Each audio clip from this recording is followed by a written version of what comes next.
বেণীমাধব বেণীমাধব তোমার বাড়ি যাব। বেণীমাধব তুমি কি আর আমার কথা ভাবো? বেণীমাধব মোহন বাঁশি তমাল তরুমূলে বাজিয়েছিলে, আমি তখন মালতী স্কুলে। ডেস্কে বসে অঙ্ক করি, ছোট্ট ক্লাস ঘর, বাইরে দিদিমণির পাশে দিদিমণির বর। আমি তখন নবম শ্রেণী, আমি তখন শাড়ি। আলাপ হলো বেণীমাধব, সুলেখাদের বাড়ি।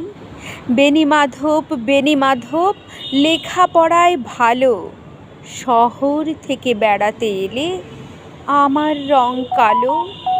তোমায় দেখে এক দৌড়ে পালিয়ে গেছি ঘরে। বেণীমাধব আমার বাবা দোকানে কাজ করে।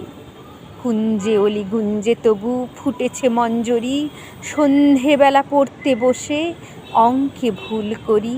আমি তখন নবম শ্রেণী, আমি তখন 16।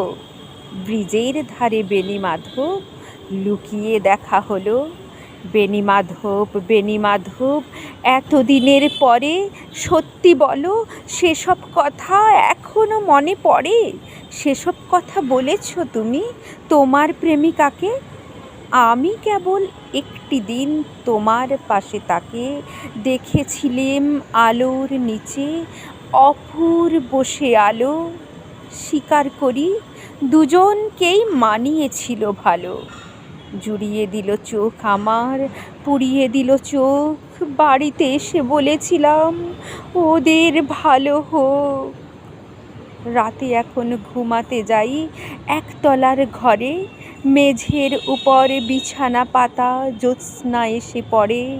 আমার পরে জীবন ছিল চোরাপথের বাঁকে মিলিয়ে গেছে। জানি না আজ কার সঙ্গে থাকে। আজ জুটেছে, কাল কি হবে? কালের ঘরে শনি, আমি এখন এই পাড়ায় সেলাই দিদিমণি। তবু আগুন বেণীমাধব, আগুন জ্বলে কই? কেমন হবে আমিও যদি নষ্ট মেয়ে হই?